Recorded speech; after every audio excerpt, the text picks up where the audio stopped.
TTD మాజీ chairman Bhumana Karunakar Reddy press meet నిర్వహించారు. మా ప్రభుత్వ పాలనలో 8 కోట్ల రూపాయలతో ల్యాబ్ ఏర్పాటు చర్యలు తీసుకున్నాం. టీడీపీ చంద్రబాబును మోసే ప్రచార బోయిలు మాపై విష ప్రచారం చేస్తున్నారు. రిమాండ్ రిపోర్టులో చాలా స్పష్టంగా ఉంది, ఎక్కడ కల్తీ నెయ్యి వాడలేదు అని. పవన్ కళ్యాణ్ ఏకంగా సనాతన ధర్మం అని, అయోధ్య రామమందిరం ప్రారంభం రోజు ఆవు నెయ్యి, పంది కొవ్వు కలిసిందని విష ప్రచారం చేశారు. 1,00,000 లడ్డూల తయారీకి 30 లక్షల రూపాయలు ఇచ్చి సౌరవ్ బోరా ప్రస్తుత పాలక మండలి సభ్యుడు నెయ్యి సరఫరా చేశారు. మా ప్రభుత్వ పాలనలో ఎక్కడా లోపం లేకుండా అత్యద్భుతంగా చేశాం. వినాశకాలే విపరీత బుద్ధి ప్రస్తుతం జరుగుతున్న పరిణామాలు. లడ్డు వ్యవహారంలో ఎల్లో మీడియా విష ప్రచారం చేస్తుంది.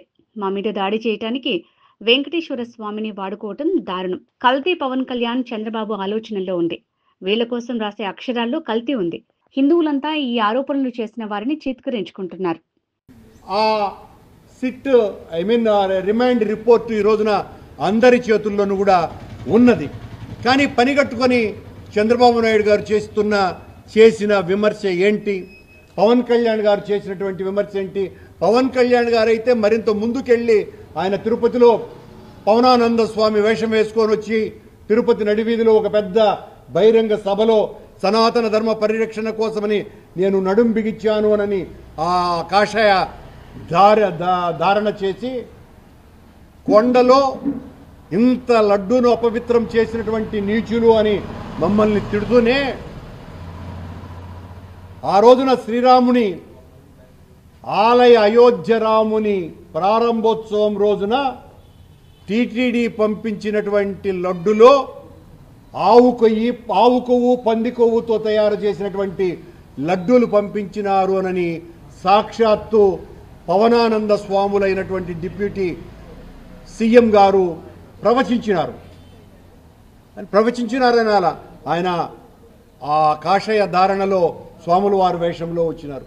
కానీ దానికి సంబంధించినటువంటి నెయ్యిని ఆ 1,00,000 లడ్లను సరఫరా చేయటానికి, ఉత్పత్తి చేయటానికి కావలసిన నెయ్యిని ఇచ్చినటువంటి వ్యక్తి 30 లక్షల రూపాయలు ఈరోజు చంద్రబాబు గారి బోర్డులో, టీటీడీ బోర్డులో ఉన్నటువంటి, అంటే బిఆర్ నాయుడు గారు చైర్మన్గా ఉన్న బోర్డులో ఉన్నటువంటి సౌరభ్ బోరా అన్నటువంటి బాంబేకి సంబంధించినటువంటి పాలక మండలి సభ్యుడు ఆ నెయ్యిని సరఫరా చేశారు. మీరు వెంటనే మీ మాట నిజమైనప్పుడు ఆ బోరాను అరెస్ట్ చేయాలా? అవునా కదా? కల్తీ నెయ్యి, ఆవు కొవ్వు, పంది కొవ్వును సరఫరా చేసిన లడ్డులను పంపించినారు అని అంటే ఖచ్చితంగా ఆయన్ను కదా మీరు అరెస్ట్ చేయాలా? మీ దగ్గర ఏమైనా రుజువు ఉందా? ఏమీ రుజువు లేకపోగా ఎంతో భక్తితో ఆయన 30 లక్షల రూపాయలు ఇచ్చి ఆ లడ్లకు నెయ్యిని సరఫరా చేస్తే మీరు మొత్తం వైసీపీ ప్రభుత్వం మీదనే దాడి చేయటం జరిగింది. ఎక్కడా కూడా మేము ఆరోపణ చేస్తాం, వైసీపీ వాళ్ళు తుడుచుకోవాలా.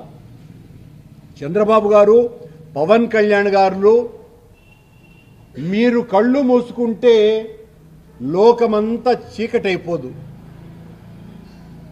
మీరు అబద్ధం చెబితే అది మొత్తం అంతా లోకం నమ్మదు. ఈ నిజాన్ని తెలుసుకోవాల్సిన అవసరం ఉన్నది. మీరు ఎక్కడ చిన్న పొరపాటు కూడా చేయకుండా మా ప్రభుత్వంలో, మా పాలనా కాలంలో జగన్మోహన్ రెడ్డి గారి నేతృత్వంలో అత్యద్భుతమైనటువంటి పాలన టీటీడీలో సాగింది. చిన్న పొరపాట్లకు కూడా మేము అవకాశం ఇవ్వలేదు. ఇంకా చెప్పాలంటే తమాషగా ఒక బ్రాహ్మణోత్తముడికి ఎవరో భూస్వామి పూజలు చేసినందుకు ఒక మేకను బహుకరించినారట. దారిలో దొంగలు 3 కనపడి, ఏం స్వామి కుక్కను పట్టుకొని పోతాండావే అని ఒక దొంగ, కాదు యా మేక అన్నాడు. ఇంకొక దొంగ ఆ తర్వాత, ఏం స్వామి కుక్కనే పట్టుకుపోతాండావే? ఏంది యా, నేను కుక్కను కాదు కదా, మేకను కదా తీసుకుపోతా ఉండేది అని. లేలా నువ్వు కుక్కనే తీసుకుపోతా ఉండేదని. అయినా స్వామి ఎత్తుకొని పోతా ఉన్నాడు. తీసుకొని పోతా ఉంటే మళ్ళీ 3వ దొంగ కనపడాడండ. కనపడి, స్వామి ఏంది కుక్కను పట్టుకుపోతాండవే? కాదు బా మేక కదా అని.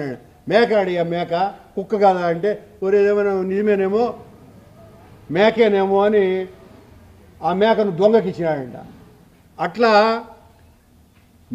మేము వైసీపీ లడ్డూలో కల్తీ చేసింది అని ఆ వీర చోర శిఖామణుల శిష్యుల మాదిరిగా తెలుగుదేశాన్ని మోస్తున్నటువంటి ఈ సోషల్ మీడియా లేకపోతే ప్రసార మీడియాలు ఆ మేక కాదు ఇది కుక్క అని తిరుపతి లడ్డూను గురించి వాళ్ళు ప్రచారాలు చేస్తున్నారు. ఇంతకంటే దారుణం మరొకటి ఉందా అని హిందువులను మీరు ఎంత ప్రచారం చేసినా హిందువులు ఎవ్వరూ కూడా దీన్ని నమ్మటం లేదు.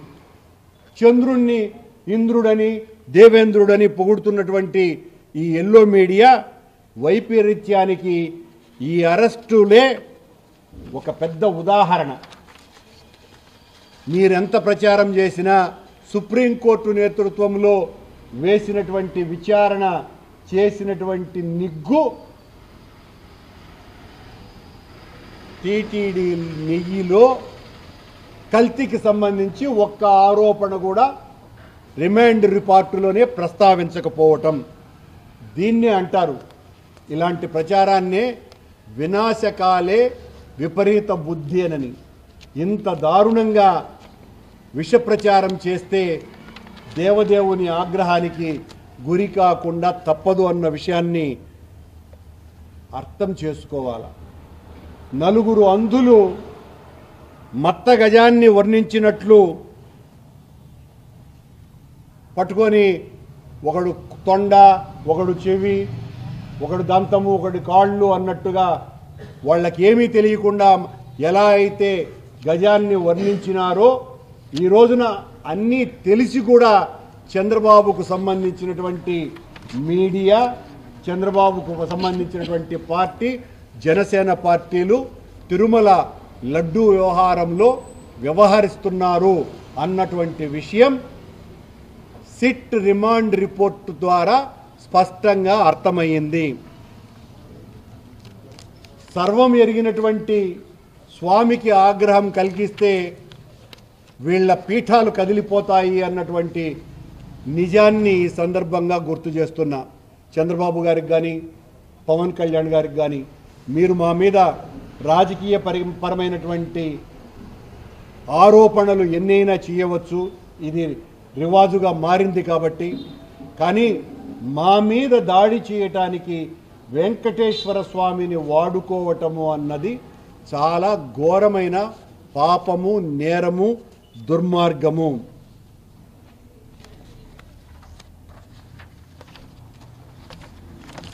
అరెస్టుకు సంబంధించినటువంటి కారణం వేరు. నివేదికలో ఎక్కడా నెయ్యి కల్తీ గురించి లేనేలేదు, నివేదిక చెప్పలేదు. కల్తీ చంద్రబాబు గారు, పవన్ కళ్యాణ్ గారుల ఆలోచనల్లో ఉంది. నెయ్యిలో జరగల ఈ కల్తీ, కల్మషం, ఈ కొవ్వు చంద్రబాబు గారు, పవన్ కళ్యాణ్ల యొక్క ఆలోచనల్లో ఉంది. వీళ్ళ కోసమని రాసేటువంటి అక్షరాలలో ఉంది, వీళ్ళ రోత రాతల్లో ఉంది. ఇది నిజం. ఇంకా దేవదేవునికి సంబంధించిన ప్రసాదానికి సంబంధించి ఆరోపణలు మానమని, ఆ పాపాలు చేయటాన్ని ఇకనైనా మీరు ఆపితే కనీసం పాప ప్రక్షాళనానికి అవకాశం ఉంది అని తెలియజేస్తుంది.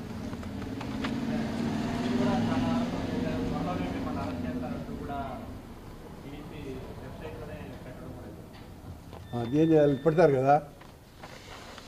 నెయ్యిలో పంది కొవ్వు, ఆవు కొవ్వు కలిపినారని సాక్షాత్తు ముఖ్యమంత్రి చంద్రబాబు నాయుడు గారే చెప్పిన తరువాత కరుణాకర్ రెడ్డిని అరెస్టు చేస్తారు అన్నది మాట్లాడకుండా ఉంటారండి? చేయమనండి.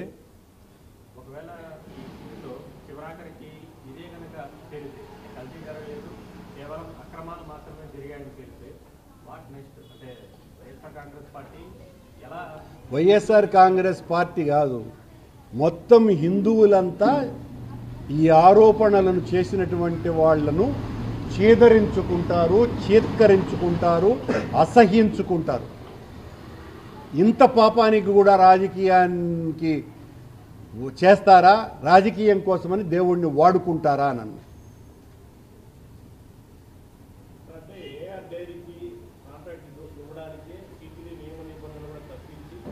టీటీడీ నియమ నిబంధనల్ని మేము చాలా కఠినతరం చేసినాము.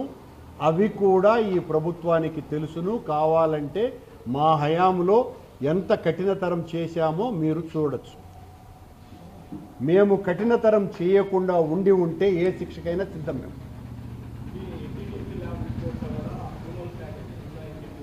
ఎన్డీడీపీ ఆ రిపోర్టు చాలా స్పష్టంగా ఆవు బలహీనంగా ఉన్నా, ఆవుకు పెట్టేటువంటి తిండిలో ప్రోటీన్లు ఎక్కువైనా, ఆవు తినేటువంటి గడ్డిలో తేడాలున్నా కూడా ఈ రకమైనటువంటి రిపోర్టులే వస్తాయి. మా నివేదిక 100% కరెక్ట్ అయ్యేటువంటి అవకాశం కూడా లేదు అని టీటీడీ పంపినటువంటి నెయ్యికి సంబంధించినటువంటి నిర్ధారణలోనే ఎన్డీడీపీ ఇచ్చినటువంటి రిపోర్టు.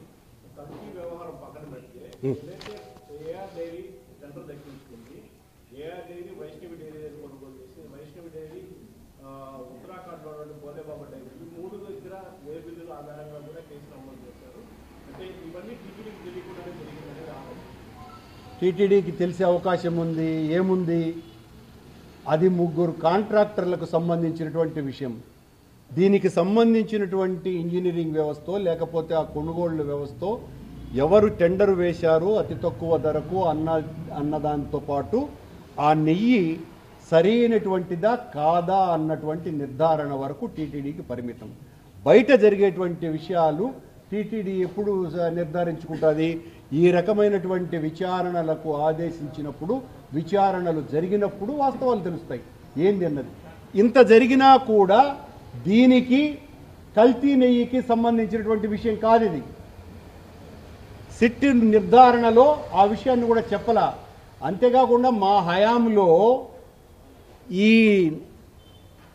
నెయ్యికి సంబంధించినటువంటి ల్యాబ్కు సంబంధించి నాణ్యతను నిర్ధారించడానికి గతంలో కేవలం టీటీడీ హెల్త్ ఆఫీసర్ మాత్రమే ఉండినారు. కానీ మా హయాంలో నిపుణుల కమిటీని కూడా వైసీపీ ప్రభుత్వం అంటే జగన్మోహన్ రెడ్డి గారి నేతృత్వంలో సుబ్బారెడ్డి చైర్మన్గా ఉన్నప్పుడే ఒక కమిటీని కూడా నియమించటం జరిగింది. అంటే ఇవన్నీ కూడా మేము లడ్డులో కొవ్వు కలపమని నిపుణుల్ని పెట్టుంటామా?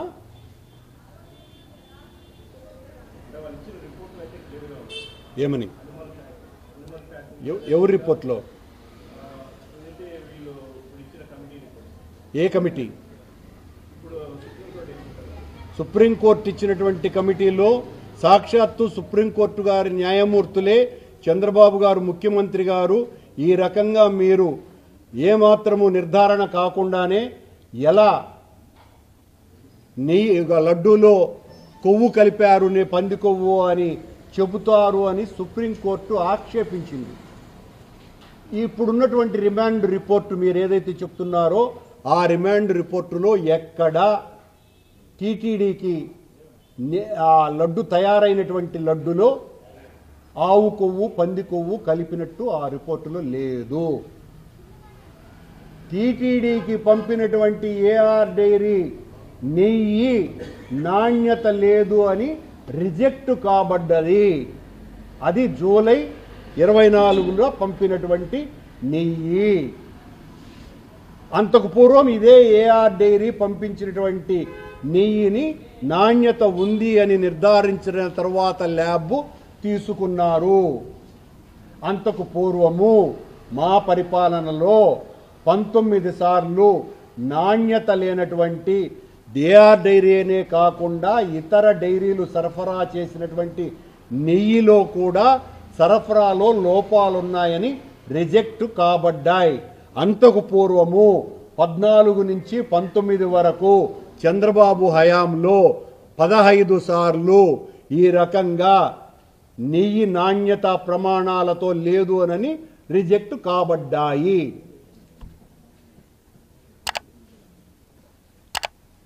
మీరు ఉంది అని చెప్పినారు. ఒకసారి రిమాండ్ రిపోర్ట్ చదివి వినిపిస్తే ఇంకా చాలా బాగుంటుంది. చెప్పారు కదా ఎవరు లేదని నేను చెప్తున్నాను. ఆ ప్రస్తావన లేదు. ఈ పత్రికా సమావేశంలోనే ఛాలెంజ్ చేసి చెప్తున్నాను నేను.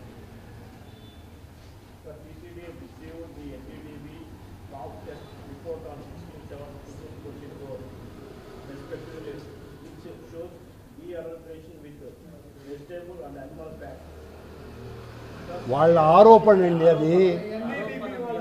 ఎన్ఓడిబి ఇచ్చినటువంటి రిపోర్టు అది. ఎన్డీడీబీ రిపోర్టులో ఈ రకంగా మేము రిపోర్ట్ ఇస్తున్నాము అంటూనే ఇది నిజం కాకపోవచ్చును. ఎందుకు నిజం కాకపోవచ్చును అన్నది ఒక పాయింట్ అయితే, రెండవ పాయింట్ ప్రోటీన్ ఆహారం తిన్నటువంటి ఆవులు, బలహీనంగా ఉన్నటువంటి ఆవులు, ఆరోగ్యంగా లేనటువంటి ఆవులు, వివిధ రూపాలైనటువంటి ఆహారాన్ని సేకరించినటువంటి ఆవుల ద్వారా వచ్చేటువంటి పాలల్లో ఈ రకమైనటువంటి ల్యాబ్ రిపోర్ట్లు వచ్చేటువంటి అవకాశం ఉంది అన్నటువంటి విషయాన్ని సిట్టు చేయాలండి. మేము ప్రజల పోరాటం చేస్తాం, ప్రజలకు తెలియజెప్తాం, మొత్తం హిందువులకంతా చెప్తాం. మీ ప్రభుత్వం చేసినటువంటి దారుణం ఇది అనని, చంద్రబాబు ప్రభుత్వం చేసినటువంటి దారుణం ఇది అనని, దేవుణ్ణి ఏ రకంగా వ్యాపార రాజకీయ పావుగా వాడుకుంటున్నారు అన్నది ప్రజల్లోకి తీసుకువెళ్ళి చెప్తాం. ఇప్పటికే సుప్రీంకోర్టే చంద్రబాబు గారికి మొట్టికాయలేసింది. నువ్వు ఎట్లయ్యా చెప్తావు, ఏమీ కాకుండానే అంత పెద్ద స్థాయిలో ఉండి కల్తీ అయ్యిందని ఎట్లా చెప్తారండి మీరు అని. వాళ్ళు నియమించినటువంటి సిట్టు నలుగురిని అరెస్టు చేస్తేనే ఆ నలుగురిని అరెస్టు చేసిన రిమాండ్ రిపోర్టులోనే కల్తీ అన్నటువంటి మాట లేదు.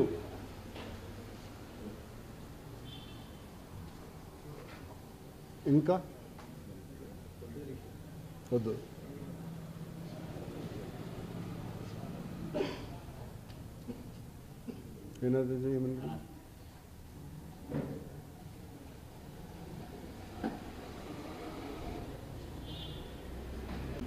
శాసనసభలో కూడా దీని మీద, ఇట్లాంటి దాని మీద ఒక చర్చ.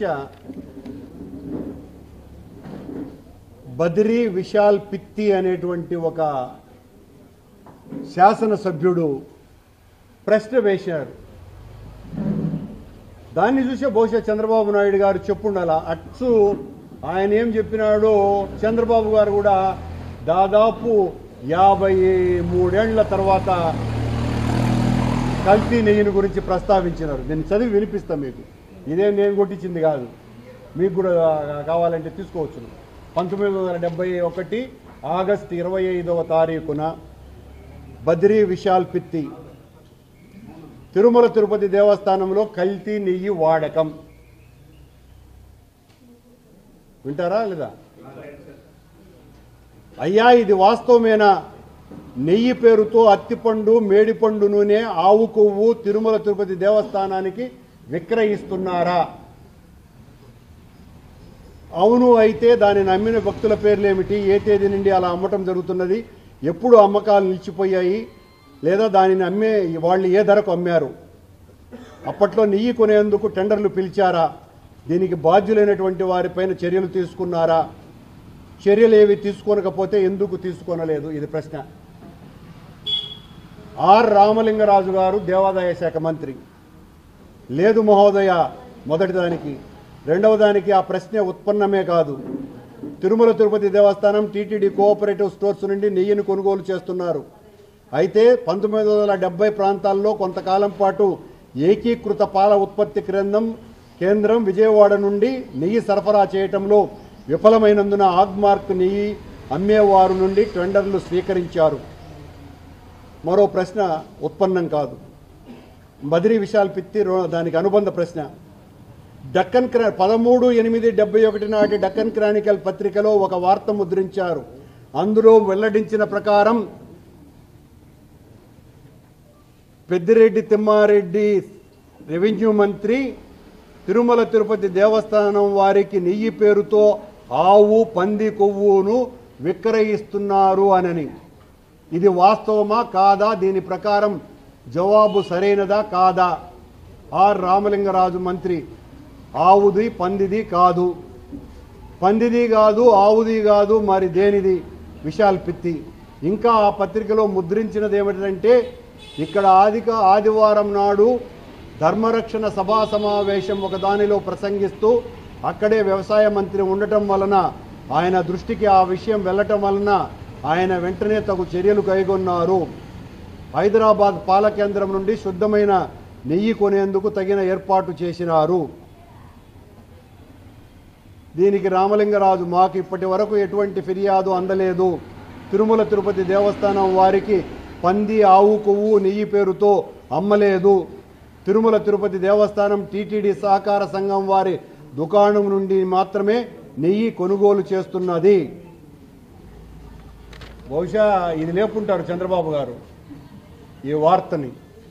1971 ఆగస్టు 25, సరిగ్గా 50 ఏళ్ల తరువాత చంద్రబాబు గారు ఇదే కథ ముఖ్యమంత్రిగా పైకి లేవదీసినాడు.